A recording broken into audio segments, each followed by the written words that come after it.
Top stories tonight. End SARS agitation. Vice President Osinbajo tenders government's apologies to Nigerians. Correspondent gives update on explosion at Otedela Bridge in Lagos. Plus, update from the world of sports. Hello and thank you for joining us on Channel 12 News. My name is Ayala Balogun. Vice President Professor Yemi Osinbajo has apologized to Nigerians on what he called the slow response of the government that made many Nigerians angry. In a tweet, Professor Yemi Osinbajo said he fully understood that many young people feel the government was too silent and have simply not done enough, noting that the feelings are feelings of frustration which are justified. Committed to seeing a police force and also law enforcement that will meet the expectations of the Nigerian people. The purpose of law enforcement, the purpose of policing is for the safety of lives.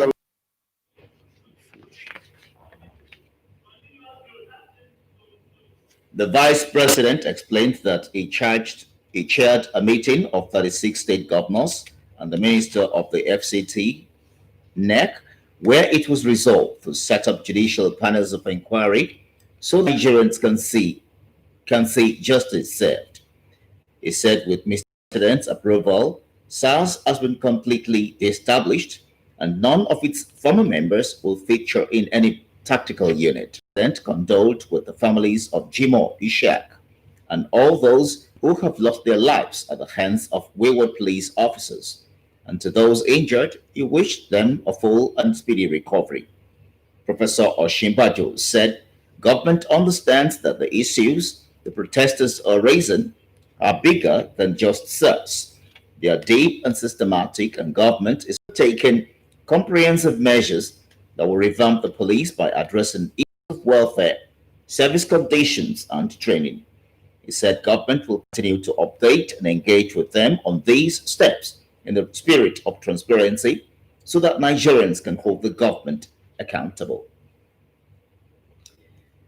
Meanwhile, Ogun State Governor Prince Nta Abeokuta has appointed Solomon Olugbemi, retired, as chairman of the Judicial Panel of Investigation on alleged cases of police brutalities against citizens of the state. A statement by his chief press officer, Kunle Shomori, said the appointment was in line with the resolution of the National Executive Council at its meeting on Thursday. The virtual meeting, presided over by the Vice President, Professor Yemi Osinbajo, with state governors participating, directed each state governor in consultation with relevant federal agencies to take charge of interactions with NSAS protesters and as such as possible address their legitimate concerns. Governor Nta Abeokuta, in line with this directive, gave the list of committees as follows. Judicial Panel of Investigation to be headed by Honorable Justice Solomon Olugbemi, retired. The committee is to receive and investigate complaints of police brutality, human rights violations, or related extrajudicial killings, evaluate evidence presented, and recommends compensation and other remedial measures where appropriate. While Governor Nta Abeokuta will be the chairman of Special Security and Human Rights Committee and Human Rights Complaints Office, has Joseph Oguniyi, ES Esquire, as the chairman. The statement also read that Victim Support Fund of 50 million naira has been set aside as startup amount to enable payment of monetary compensation to deserving victims.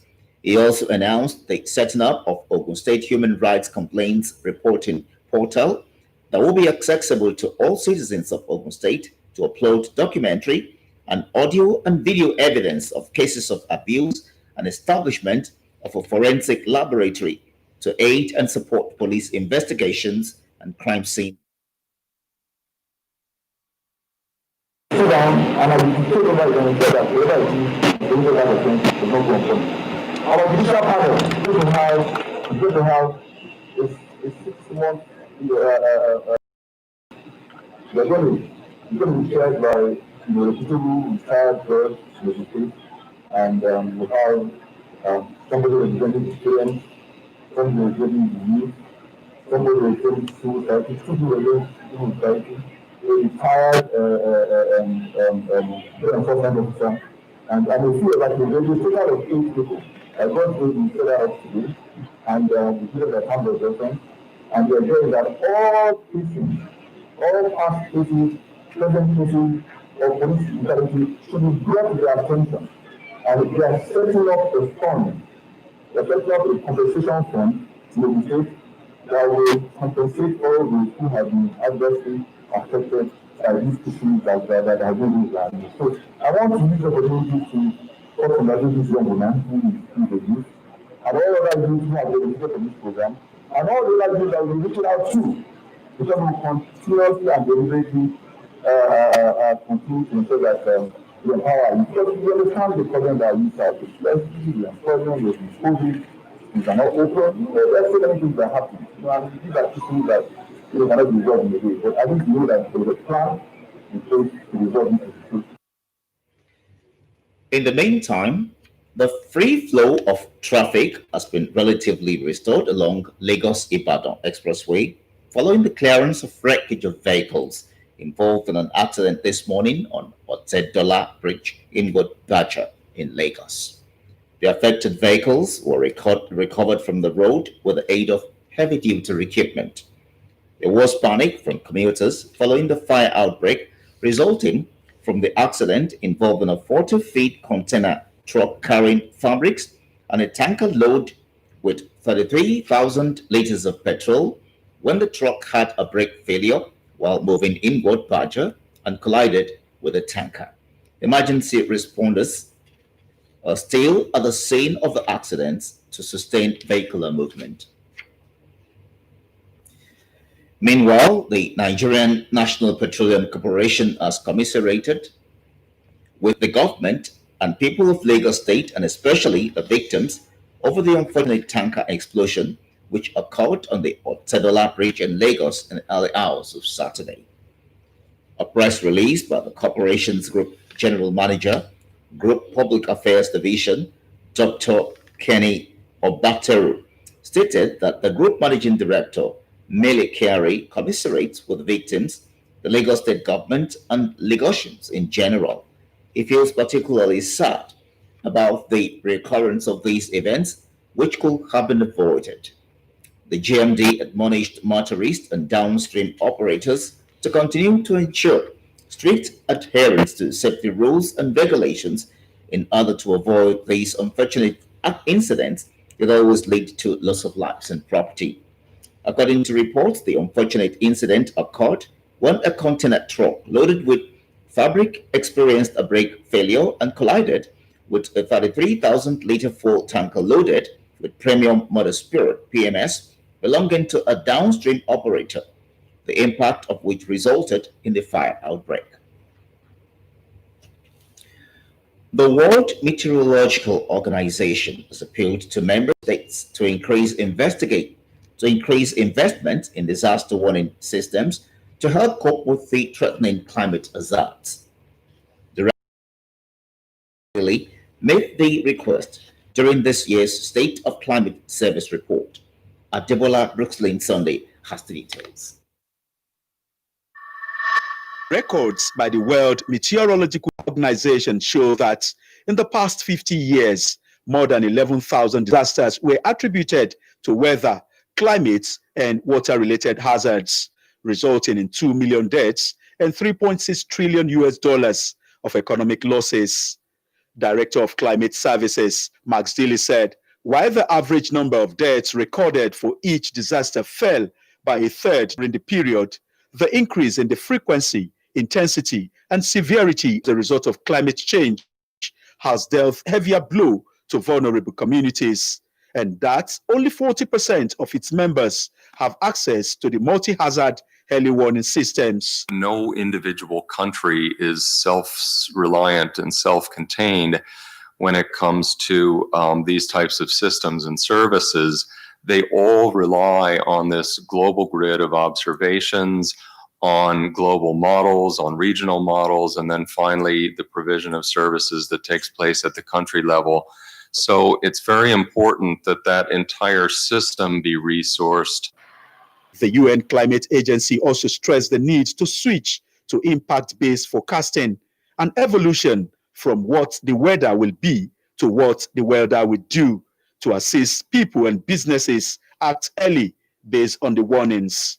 Adebola Brooksland Sunday, NTA News. Nigeria's broadcast industry has the potentials to be at par with contemporaries in developed countries if the white paper document signed in 2008 in Geneva for digital switchover is duly honored with adequate funding. A former Director General, National Broadcasting Commission, Engineer Yomi Bolariwa, stated this, the importance of this at the annual general meeting of members of Nta Abeokuta Panels Forum. Mohammed Adebowale has the details. In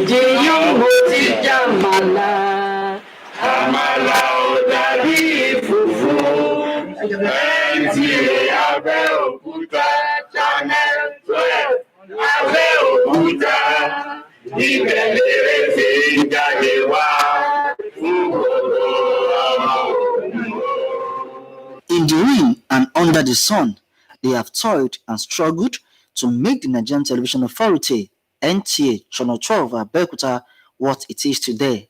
Going by the affix of the association, Pioneers Forum, they are the first set of people employed and worked in NTA Abeokuta when it was established 41 years ago.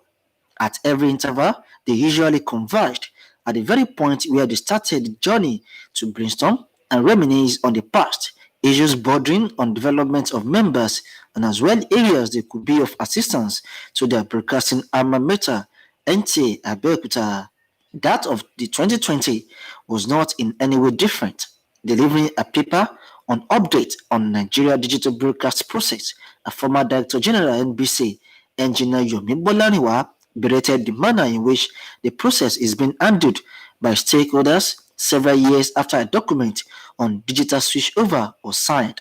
We don't have any transmission equipment that is high definition. So you can see the lot of deceit we have within broadcast industry in Nigeria. There is no station that is out there without a high definition camera. Yet all their transmission is standard definition. He encouraged media practitioners to raise the bar and ensure that the nation's broadcast industry, particularly on content, meets up with global best practices. For legendary cinematographer Tunde Kilani, it is imperative for Nigerian broadcasters to take advantage of the new media to be abreast of the emerging innovations from their foreign counterparts. In the short term, and then in the long time, this is where we should be. We should know and study our environment and the resources available to us. Earlier in his address, President of the Forum, Olalekan Ajia, promised that aside from looking into the welfare of members, the Forum would not deter in its quest to further the growth, progress, and development of Nta Abeokuta as they presented 5 new sets of tires for smooth running of the station's operational vehicle. Presenting this to the Nigerian Television Authority, Abeokuta. This is the station that took the best part of us out of us and made us confident to face the world. And we want to pass on that message to those of you who are there. Please do not despair. They've earlier presented us with a vehicle and now backing up with tires to enhance smooth running of the vehicle. Members were very elated to see each other again after several months of no meetings occasioned by the coronavirus pandemic lockdown. In Abeokuta, Mohammed Adebowale, NTA News. We'll take a break. Channel 12 News continues in a moment. Please stay.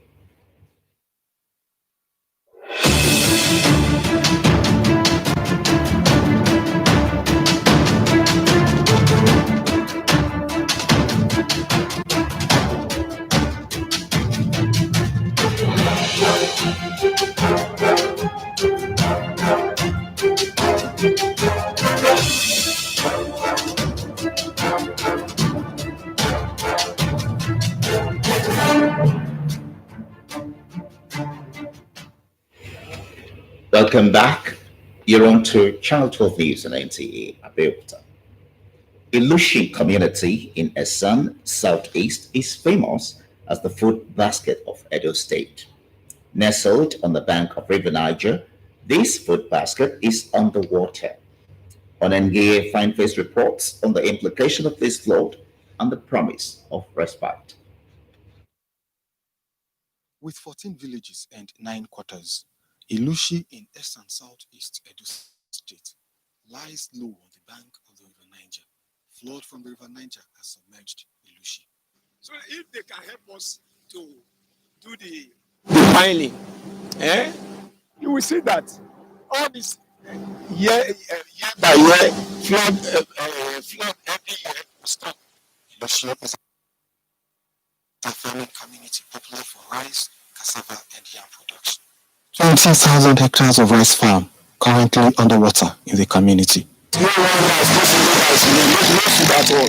That's everything flood, don't carry everything. So everything I will just nothing we get for this year again. My people, they are all in pains. All their rice, whatever thing they put in for this year has been submerged by this surge of River Niger. Elders of the community say what was supposed to be an embankment project, poorly done, has worsened the fortunes of Ilushi.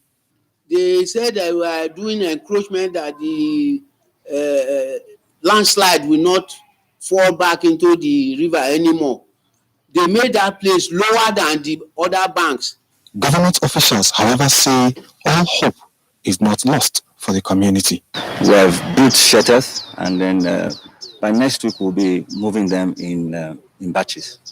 And because we are trying to keep the COVID-19 protocol, that's why we're taking precautionary measures. At the moment, rice farmers are running against the tide, trying to salvage whatever harvest they can gather from the flood. The many one where it did, and now the farmers must know the park now. I don't see something when I go chop. I don't see food when I go chop now. For now, it's a long wait for life after the flood. In Ilushi, Edo State, Onengie Fineface, NTA News. Meanwhile, it was another story of building under construction collapsing at Urata area of Owerri, the Imo State capital. The incident is coming barely 6 months after 6 persons lost their lives following the collapse of a 7-story building in the state capital. Kingsley Ononiwo reports that no casualty has so far been recorded in the latest building collapse. It was a sad sight when NTA News arrived at a one-story building located in Umore neighborhood, Urata, just few kilometers away from Owerri, the state capital, as the entire building was reduced to rubble. An eyewitness, Stephen Eze, who said the building project collapsed around 6 in the evening, called for proper supervision of building projects by the relevant government authorities in order to avoid unnecessary loss of lives. I've been hearing about structures that have fallen, but this one I am seeing it live. It's not a surprise because if you go around, you see the whole structures are substandard.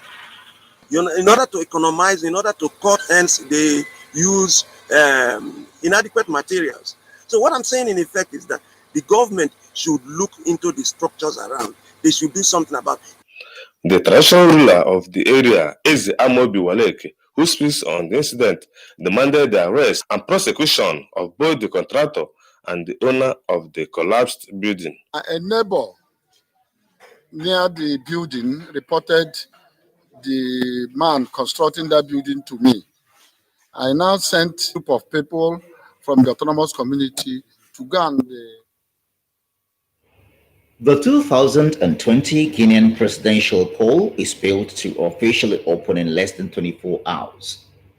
Our correspondent Nandi Odikbo is in Conakry and it gives us some insight into the country's readiness for the election.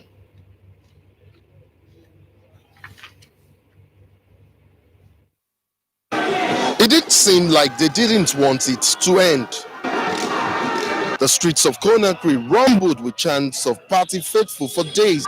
Everything that has a beginning, even campaigns, must end. It is the eve of elections. The drums are still.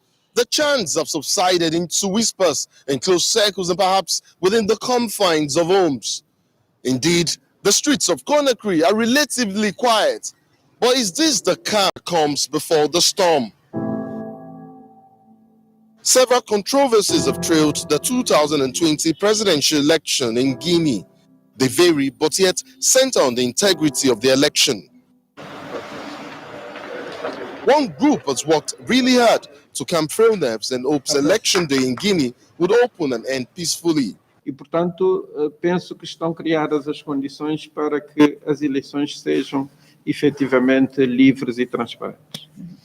So I think that, yes, the necessary conditions are in place for the elections to be free and transparent. While the regional bloc ECOWAS sustains faith in the process, the success of the exercise will also depend largely on public participation in the votes. By God, you own power, the votes for my candidate, yeah. Because I'm citizen. Okay? Yes. What do you want government to do for you? Yeah, many things. Back on the streets, the ambience remains quite the same. Calm, yet pregnant with expectations. Many here are hoping for the best outcome.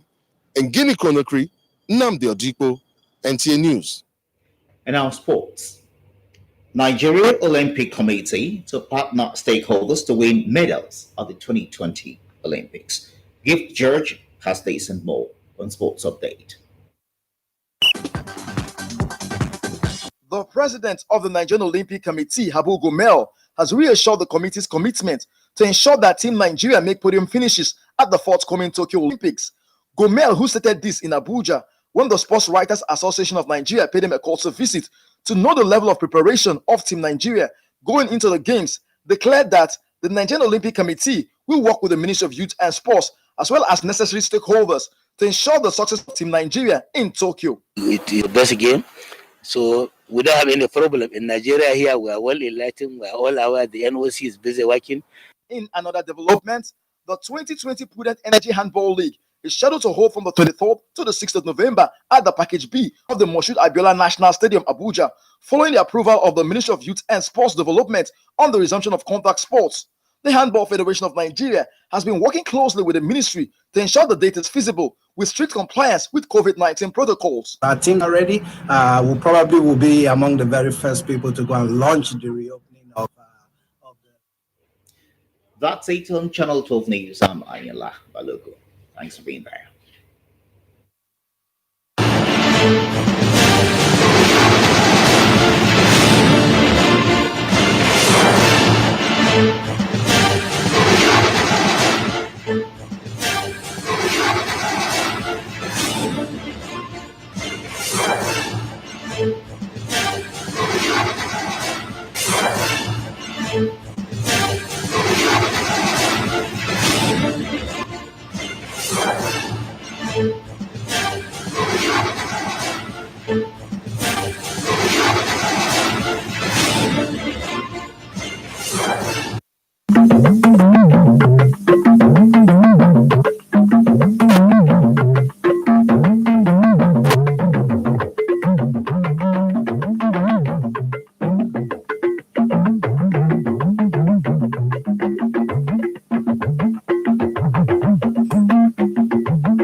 Igbákejì aláṣẹ Yẹmí Ọ̀ṣínbàjò rawọ́ ẹ̀bẹ̀ sí àwọn ọmọ orílẹ̀-èdè Nàìjíríà lórí ìfẹ̀hónúhàn láti ṣe sùúrù.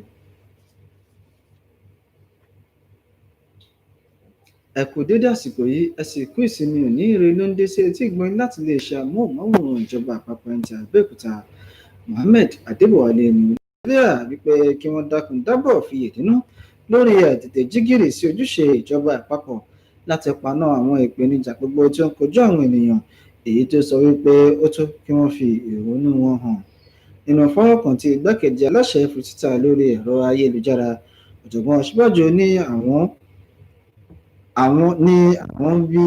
àwọn mọ bí àìdùnnú àwọn ọ̀dọ́ orílẹ̀ Nàìjíríà ṣe pọ̀ tó tí ọ̀pọ̀ wọn sì ní lérò wípé ìjọba kò ka àwọn sí ní èyí kò rí bẹ́ẹ̀ rárá wípé òdiwọ̀n omi ló tayọ títọ́ka ó ní láti lé ọ̀sẹ̀ mélòó kan sẹ́yìn ní ìjọba àpapọ̀ tí ń wo ṣàkún ìwọ́de àti ìfi ẹ̀hónú hàn láti ọ̀dọ̀ àwọn ènìyàn orílẹ̀-èdè Nàìjíríà pàápàá jùlọ àwọn ọ̀dọ́ tí àwọn sì ti ní ìfọ̀rọ̀wérọ̀ pẹ̀lú àwọn tí ọ̀rọ̀ kàn nínú ètò ìṣèjọba wípé ó tó kí ààyè kan wà fún àwọn ọ̀dọ́ láti kó ipa tó jọjú nínú ètò ìṣèjọba ó ní ìjọba náà mọ̀ wípé àwọn ọ̀dọ́ ní àfojúsùn ìṣèjọba tí ó dára tó sì mọ rírì ọjọ́ ìlà rere wọn ó ní èyí sì ni ìjọba àpapọ̀ yóò mú lókùnkúndùn láti àkókò ìlọ.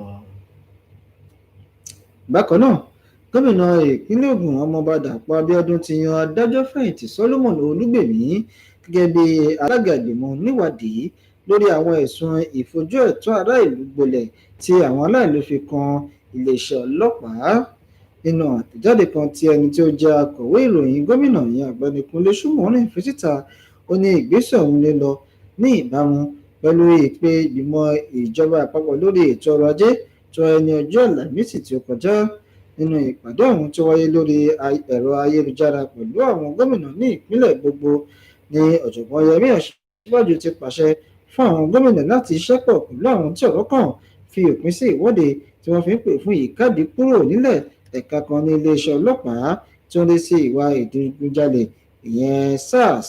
Gómìnà Dàpọ̀ Abíọ́dún ní ìtẹ̀lé àṣẹ náà ṣe àgbékalẹ̀ àwọn ọmọ ìgbìmọ̀ rẹ̀ tí adájọ́ àgbà fẹ̀yìntì Solomon Olúgbèmí yóò léwájú fún ìgbìmọ̀ ọ̀hún ni yóò máa gbọ́ onírúurú ẹ̀sùn tí àwọn aláìlú fi kan iléeṣẹ́ ọlọ́pàá pàápàá jùlọ èyí tó bá ní ṣe pẹ̀lú ìfọwọ́rọ̀ ẹ̀tọ́ ọmọnìyàn sẹ́yìn àti ìṣekúpani tí wọn yóò gba ìjọba ní lámọ̀ràn láti ṣe ohun tó yẹ lábẹ́ òfin. Bákan náà gómìnà Dàpọ̀ Abíọ́dún yóò jẹ́ alága ìgbìmọ̀ tẹ̀kótó tí yóò máa rí sí ètò ààbò àti ìmúdúróṣinṣin ẹ̀tọ́ ọmọnìyàn pẹ̀lú àwọn ètò mìíràn bẹ́ẹ̀. Ní báyìí ìpèníjà súnkẹrẹ-fàkẹrẹ ọkọ̀ ti dínkù díẹ̀ ní ojú òpópónà márosẹ̀ Èkó sí Ìbàdàn látàrí bí àwọn tí ọ̀rọ̀ kàn ní ẹ̀ka ètò ààbò ojú òpópónà ṣe ti kó àwọn àjákù ọkọ̀ kan tí ó wà nínú ìjàmbá ọkọ̀ èyí tí ó ṣẹlẹ̀ lówùúrọ̀ kùtù àìní ní afárá ọkọ̀ Ọ̀tẹ́dọ́lá ní agbègbè Bájà ní ìpínlẹ̀ Èkó lọ́hùn-ún. Àwọn ọkọ̀ náà tí wọ́n ṣe àgbákò nínú ìjàmbá náà ni wọ́n jẹ́ àwọn ọkọ̀ akẹ́rù ńláńlá èyí tí ó sì dá jìnnìjìnnì bo àwọn ènìyàn agbègbè náà kí ó má tún lọ di wípé iná yóò là ní agbègbè náà. Bákan náà àjọ tí ó ń rí sí ìgbòkègbodò ètò epo bẹtiró ní orílẹ̀-èdè Nàìjíríà ti bá àwọn ènìyàn àti ìjọba ìpínlẹ̀ Èkó kẹ́dùn pàápàá jùlọ àwọn mọ̀lẹ́bí àwọn tí ó pàdánù olólùfẹ́ wọn sínú ìjàmbá iná epo bẹtiró tí ó ṣẹlẹ̀ lórí afárá Ọ̀tẹ́dọ́lá ní ìpínlẹ̀ Èkó ní òwúrọ̀ kùtù ọjọ́ Sátidé. Nínú àtẹ̀jáde kan tí ẹni tí ó jẹ́ ọ̀gá àgbà ní ẹ̀ka alukoro iléeṣẹ́ NNPC yẹn ọ̀mọ̀wé Kenny Ọbátẹ́rù fi síta ó ní ẹni tí ó jẹ́ ọ̀gá àgbà àjọ náà ìyẹn Mele Kyari bá àwọn ènìyàn ìpínlẹ̀ Èkó kẹ́dùn. Ẹ̀ka ìgbóhùnsáfẹ́fẹ́ orílẹ̀-èdè Nàìjíríà ní àǹfààní láti ní ìdàgbàsókè tó yọrantí ìyẹn tí ó bá gba ìrólágbára tí ó tọ́ láti ọ̀dọ̀ ìjọba. Èyí ni ó jẹ́ kókó ọ̀rọ̀ tí ó wáyé níbi ìpàdé ọlọ́dọọdún àwọn òṣìṣẹ́ àkọ́kọ́ ní iléeṣẹ́ Nta Abeokuta èyí tí ó wáyé lónìí. Àwọn ìròyìn ẹ̀kọ́ lọ́wọ́ a ó máa mú wa fún yín nígbà míì. Ó dàárọ̀, òní lásùn.